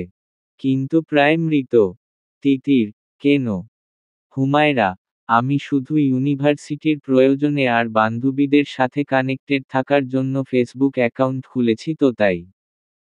তিতির অবাক হয়ে বলল, দেখি নাম বলো আইডির। হুমায়রা নিচু কণ্ঠে বলল, প্রজাপতি। তিতির, কি? হুমায়রা, হুম। তিতির সার্চ দিল, খুঁজে পেতে একটু কষ্ট হলো ঠিকই। তারপর একটা রিকোয়েস্ট পাঠিয়ে বলল, এটা আমার আইডি। একসেপ্ট করে নিবা? আন্টি না তোমার আমি। একটা দায়িত্ব আছে না? বিগড়ে যাচ্ছ কিনা নজর রাখতে হবে তো। হুমায়রা ঠোঁটে হাসি ফুটিয়ে বলল, হুম, আমিও নজরদারি করার জন্যই একসেপ্ট করব ইনশাআল্লাহ। আফটার অল আপনার ভাতিজি হই। একটা দায়িত্ব আছে না? আবার বিগড়ে যান কিনা দেখতে হবে তো। এইভাবে টুকটাক কথা বলতে বলতে তিতির হুমায়রা দুজনে মিলে রান্না শেষ করল। হুমায়রা অনেকবার নিষেধ করা সত্ত্বেও তিতির হাতে হাতে কাজ করে দিয়েছে। রাতের খাবার গুছিয়ে হুমায়রা রুমে চলে গেল। যথাসময়ে আয়ানরা চলে এলো, কিন্তু দুপুরের তুলনায় পরিবেশ এখন বেশ ঘুমট। তাই আয়ানরাও আর কথা বাড়ালো না। নাহিদা আরিশের হাতে বিরিয়ানি সহ একটা প্লেট দিয়ে বলল, যা তো বাবা তোর আপুকে দিয়ে আয়। আরিশ উঠে খাবার দিতে রুমে গিয়ে তাৎক্ষণিক ফিরে এসে বলল, আম্মু আপু নাকি খাবে না। নাহিদা, ওমা সে কি? কেন? আরিশ, কে জানে। খাবে না বলল। ইশতিয়াক, আচ্ছা তোমরা বসো সবাই। দাও খাবার। আমি দিয়ে আসছি। রাত তখন 12টা পেরিয়েছে। গ্রামে এই 12টা মানে চারদিক নিস্তব্ধ। রাস্তার পাশের মাচায় বসে আয়ান, অভ্র, সাগর, সমুদ্র, তিতির আর রূপ আড্ডা দিচ্ছে। আজ আকাশে পূর্ণ চাঁদ ধরা দিয়েছে। হুমায়রা নিজের রুমে বসে পরিণীতা বইটি পড়তেছে। এটা তার একটা বদ অভ্যাস। যে কোনো উপন্যাস পড়া শুরু করলে 1 বা 2 দিনের মধ্যেই তা শেষ করতে হবেই হবে। না হলে তার চলবেই না। থেকে থেকে গান ভেসে আসছে। চারদিক নীরব থাকায় হুমায়রা বেশ স্পষ্টই শুনতে পাচ্ছে। খালি গলার গান, কোনো বাদ্যযন্ত্র নেই। দেশাত্মবোধক গান, সাথে টুকটাক বাংলা ভাটিয়ালি গানের সুর ভেসে আসছে। জানালা খুলে রেখেছিল হুমায়রা। সেভাবেই কখন যে ঘুমিয়ে পড়েছে তা কারোই জানা নেই। আয়ানরা সারা রাত আড্ডা দিয়েই কাটিয়ে দিল। তারা সকলে প্রফেশনের কারণে দূরে দূরে থেকেছে অনেক। তবে এবারের বিচ্ছেদটা অনেক দীর্ঘ হতে চলেছে। অভ্র একটা মিশনে যাবে, তিতির পেশায় জার্নালিস্ট। রূপ বিয়ে করে চলে যাবে লন্ডন, অবশ্য রূপের বিয়ের কথা আয়ান ছাড়া আর কেউ জানে না। আয়ান চলে যাবে কুমিল্লা। ঢাকা শহরে রয়ে যাবে সাগর একাই। তিতিরটা ঢাকাতে থাকলেও সময় পাবে না তেমন। বেশ অনেকটা সময় একসাথে কাটানোর পর এই দীর্ঘ বিচ্ছেদে প্রত্যেকেই ব্যথিত। তিতির অভ্রের বাহু জড়িয়ে ধরে খুব কেঁদেছে, বাকিদের তুলনায় এই মেয়েটা খুব নরম। বয়সটা বাড়লেও সে এখনো অষ্টাদশী তাদের কাছে। সকল ব্যথিত হৃদয়গুলো আজ শব্দে শব্দে তাদের নিস্তব্ধতায় ব্যথাগুলো হালকা করার চেষ্টা করেছে। সমুদ্রও এক পর্যায়ে আয়ানকে জড়িয়ে ধরে খুব কেঁদেছে। পুরুষ মানুষ নাকি কাঁদতে জানে না। আজ এই চার পুরুষ তাহলে অশ্রুসিক্ত হলো কেন? আসলে পুরুষ কাঁদে, খুব করে কাঁদে যখন আপনজনকে ছাড়তে হয়। সমুদ্র অনেকবার চেষ্টা করেও হুমায়রার কথা আয়ানকে বলতে পারল না। হুমায়রার যদি বিয়ে হয়ে যায় এর মাঝে তাহলে কি হবে তার? আবার নিজ মনেই হাসল, এই বয়সে কি আদৌ এসব মানায়? এক দুইবার দেখেই তার এসব অনুভূতি কি সত্যিই গ্রহণযোগ্য? আর নিভৃতা তো পবিত্র, তার মতো তো নয়। সমুদ্র আকাশ পানে তাকিয়ে মনে মনে বলে উঠল, আচ্ছা নিভৃতাকে চাওয়া কি খুব অন্যায় হবে ইয়া রব্বুল আলামিন? আপনি তো কুন ফায়াকুন, সর্বশক্তিমান, আপনি চাইলেই তো সম্ভব। আমি সকালেই চলে যাব, জানি না তাকে পাওয়া হবে কিনা। না পাওয়ার সম্ভাবনাই ৯৯%। একটা অন্যায় আবদার করতে খুব ইচ্ছা করতেছে। আরেকবার সেই মুখটা যদি দেখতে পেতাম। চারদিকে ফজরের আজান হওয়ার পর তারা উঠে আসলো। ছেলেরা নামায় চলে গেল, আর মেয়েরা ঘরে, নামাজ পড়েই প্যাকিং করে নিল। আয়ান একটা পিক আপ বা ওই টাইপ কিছু পায় কিনা দেখতে গেল। সমুদ্ররা বাইক নিয়ে এসেছিল। কিন্তু যাওয়ার সময় আয়ান কিছুতেই সমুদ্রকে বাইক চালাতে দিবে না। হাইচ গাড়ি করে যাবে তারা, আর বাইকগুলো নেওয়ার জন্য একটা বাহন প্রয়োজন। সমুদ্র নামাজ পড়ে ফিরে এসে হুমায়রাদের ঘরের দিকে এগিয়ে গেল। হুমায়রাদের ঘরে বেশ কয়েকবার যাওয়া আসার কারণে এতটুকু বোধগম্য হয়েছে যে হুমায়রা উঠানের পাশের রুমটাতে থাকে। একটু এগুতেই দেখল জানালাটা খোলা। একটু থমকে দাঁড়িয়ে গেল সমুদ্র। ভাবল, যদি জেগে থাকে তাহলে কি হবে?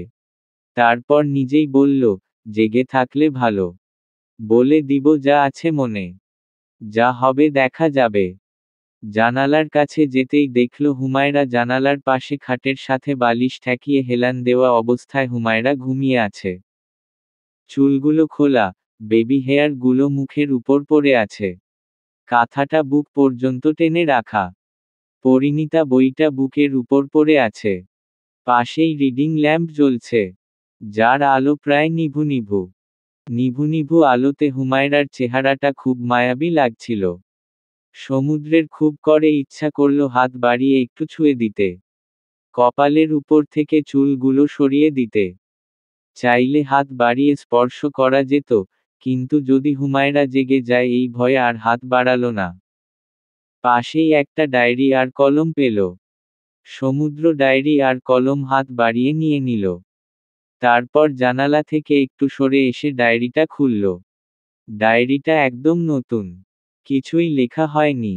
ডায়েরিটার শেষ দিকের একটা পৃষ্ঠাতে লিখল, আজ সকালটা অন্যরকম। সকালটা আজ যেন একটু বেশিই নরম। তুমি ঘুমিয়ে আছো, নিঃশব্দ, নির্ভার। পরিবেশটা একদম শান্ত এখন, জানো নিভৃতা।